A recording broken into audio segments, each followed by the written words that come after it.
देख रहे हैं UK 24। पहली खबर उधम सिंह नगर से। दहेज हत्या के मामले थमते नजर नहीं आ रहे हैं। वहीं एक और मामला शक्ति फार्म क्षेत्र का है, जहां पर दहेज लोभियों ने एक युवती को मौत के घाट उतार दिया। आपको बता दें कि मृतका निकिता विश्वास के परिजनों ने कहा कि उनकी बेटी के ससुरालियों द्वारा उसका उत्पीड़न किया जा रहा था।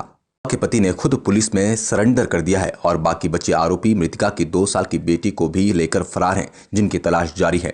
बच्चे हुई थी, उसके बाद मारा, बहुत ही मारा था, तमंचा भी कान पर ताना था। उसके बाद गांव वाले ने खबर किया, हम लोग जाके उसको लेके आए और उसके बाद लेके आए हम लोग केस करने लगा। जब महिला प्लेन में गए थे, उन्होंने फैसला कर लिया कि आओ हम लोग और तुम्हें से ऐसे टचा नहीं करेंगे मेरे लड़की से, और उन्हें मान लिया। वो चली गई। वो 2 बार फिर आए घूमने के लिए, फिर आने के कहा, उसके बाद उसको पूरा ख़त्म कर दिया। और रात को ही और 2020 में 21 जून में उसको रात को ही ख़त्म कर दिया। और सुबह 22 जून में उसको फंदा लगाया, फिर भी फंदा लगा के बताया वो अपना खुदकुशी करा। बोले खुदकुशी खुद नहीं किया, उसको खुद उन लोग ही फंदा डाला। और अगली खबर गदरपुर से। गुलरभोज कस्बे में शिक्षा मंत्री के घर से लगभग 1 किलोमीटर दूर बिजली की दुकान चलाने वाला एक व्यक्ति कोरोना वायरस से पॉजिटिव पाया गया। ये व्यक्ति ऋषिकेश के एक बड़े अस्पताल में अपने रिश्तेदार से मिलने गया था तथा वापसी में गदरपुर अस्पताल में जांच करवाई थी, लेकिन रिपोर्ट नेगेटिव आई थी क्योंकि उस व्यक्ति को लगातार बुखार बना हुआ था, जिसके बाद 9 जुलाई को देर शाम रिपोर्ट पॉजिटिव आई है, जिसके बाद कस्बे को सैनिटाइज किया गया। ये बताया था कि मैं अपने फूफा को देखने आया था। जब वापसी आया तो मेरे को बुखार हुआ, तो मैंने हॉस्पिटल जाकर के गदरपुर अपना सैंपल भी दिया था ब्लड का। उसके बाद भी उसके उपरांत भी वो घूमता रहा। उसकी गलती है ये, क्योंकि ये बीमारी जो है वैश्विक महामारी है। और अब खैर वो चले गया यहाँ से, फिर भी हम यहाँ पर सैनिटाइजर वगैरह करवा रहे हैं। अगली खबर टिहरी से। उत्तराखंड राज्य की बदहाल स्वास्थ्य सेवाओं के खिलाफ आज जिला चिकित्सालय बुराड़ी में कांग्रेस ने विरोध प्रदर्शन किया। इस प्रदर्शन में कांग्रेस के पूर्व प्रदेश अध्यक्ष किशोर उपाध्याय भी शामिल हुए। किशोर उपाध्याय ने उत्तराखंड सरकार पर निशाना साधते हुए कहा कि टिहरी गढ़वाल में स्वास्थ्य सेवाओं की बदहाली है, राज्य सरकार को इस पर ध्यान देना चाहिए। और उसका महत्वपूर्ण जो उससे कनेक्ट करता है वो स्वास्थ्य सेवाएं हैं। और आज स्वास्थ्य सेवाओं की हालत आप पर्वतीय क्षेत्र में छोड़िए, आप मैदान में भी देखिए तो बहुत ख़राब है, बहुत ही ख़राब है। और कई इस तरह की घटनाएं यहीं हो चुकी हैं, इसी अस्पताल में हो चुकी है। इस अस्पताल की तो और भी बुरी हालत है। तो उसके लिए हमने ध्यान आकृष्ट करने के लिए आज पूरे प्रदेश भर में हर जगह ये कार्यक्रम किया है। मुख्यमंत्री त्रिवेंद्र सिंह रावत ने राजीव गांधी नवोदय विद्यालय नन्नूर खेड़ा से वर्चुअल क्लास के माध्यम से प्रदेश के सभी पंचायत प्रतिनिधियों से ई-संवाद किया। अपने संवाद में सीएम ने कहा कि कोविड-19 के दौर में पंचायत प्रतिनिधियों ने एक योद्धा की तरह भूमिका का निर्वहन किया है। कोरोना काल में जनप्रतिनिधियों की भूमिका और अधिक बढ़ गई है। कोरोना से लड़ाई लंबे समय तक चल सकती है, हमें सतर्कता और जागरूकता पर विशेष ध्यान देना होगा। देखिए, प्रधानों का बहुत धन्यवाद किया कि उन्होंने जो दौर चल रहा है कोविड का, उन्होंने बहुत महत्वपूर्ण और उल्लेखनीय काम इस संक्रमण के दौर में निभाया है।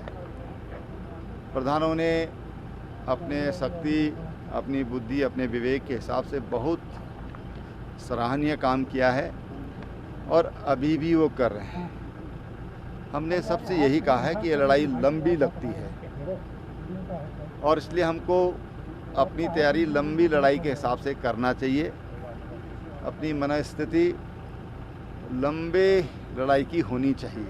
और अगली खबर राजधानी देहरादून से डीएवी कॉलेज से। डीएवी कॉलेज इकाई द्वारा प्राचार्य के माध्यम से हेमवती नंदन बहुगुणा गढ़वाल केंद्रीय विश्वविद्यालय को एक ज्ञापन भेजा गया, जिसमें अंतिम वर्ष के छात्र छात्राओं को अगली क्लास में पिछले प्रदर्शन के आधार पर प्रमोट करने की मांग की गई। एचआरडी द्वारा अंतिम वर्ष की परीक्षाओं को सितंबर माह में कराने के विरोध में एनएसयूआई दिनांक 14 जुलाई 2020 से कॉलेज परिसर में अनिश्चितकालीन धरने पर बैठेगी। यदि जल्द से जल्द ये निर्णय वापस नहीं लिया गया तो एनएसयूआई भूख हड़ताल पर बैठने की चेतावनी दी है। और अगली खबर बेरीनाग से। विकासखंड के गरांव में पर्यटन स्थल छिड़ेश्वर महादेव के झरने को देखने रोजाना हजारों की संख्या में लोग जाते हैं। यहाँ ठीक छिड़ेश्वर झरना से करीब 3 किलोमीटर दूर शांगरांव गांव के पास बुढ़भेलदियों नाम से 2 झरना है। यहाँ लोग लॉकडाउन में से अभी तक दूर दूर से आ रहे हैं, इस तालाब में नहा भी रहे हैं। जिसमें कोरोना का संक्रमण फैलने का भी खतरा मंडरा रहा है। ये झरना जगथली रोड से करीब 600 मीटर की दूरी में है। ये स्थल पिकनिक स्पॉट बन, यहाँ इस स्थल में लोगों द्वारा शराब की बोतलें, चिप्स, नमकीन की पन्नियां बिखरी हुई। तो मैं सरकार के, हमारे जो जनप्रतिनिधि हैं, हमारे पर्यटन विभाग से, प्रशासन से मैं निवेदन करना चाहूँगा कि क्यों ना हम सब मिलकर अपने क्षेत्र में इस तरह की पर्यटन गतिविधियों को बढ़ावा दें, जिसके कारण हमारा क्षेत्र स्वरोजगार की दृष्टि में और पर्यटन की दृष्टि से भी आगे बढ़े। और अब खबर पेट्रोल डीजल को लेकर। पेट्रोल डीजल के बढ़ते दामों को लेकर विपक्ष का केंद्र सरकार के खिलाफ विरोध प्रदर्शन जारी है। दरअसल देहरादून में कांग्रेस प्रदेश अध्यक्ष प्रीतम सिंह के नेतृत्व में कांग्रेसियों ने बढ़ती महंगाई का विरोध किया। कांग्रेस मुख्यालय से पलटन बाजार तक कांग्रेसियों ने पर्चे बांटकर तेल के बढ़ते दामों पर जनता को अवगत कराया। इस दौरान प्रीतम सिंह ने प्रधानमंत्री नरेंद्र मोदी पर जमकर निशाना साधते हुए कहा कि सत्ता में आने से पहले प्रधानमंत्री ने बड़े बड़े वादे किए थे, लेकिन सत्ता में आने के बाद केंद्र सरकार लगातार पेट्रोल डीजल के दामों में बढ़ोतरी कर रही है, जिसका कांग्रेस विरोध करती रहेगी।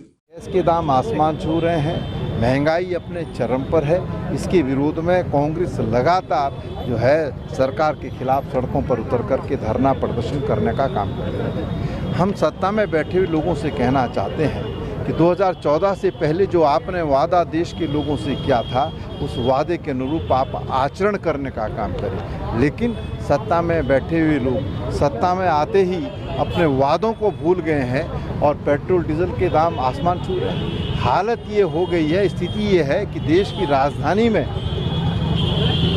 पेट्रोल से ज़्यादा महंगा डीजल है। ये स्थिति है। अरे मोदी जी, अब तो जाग जाइए।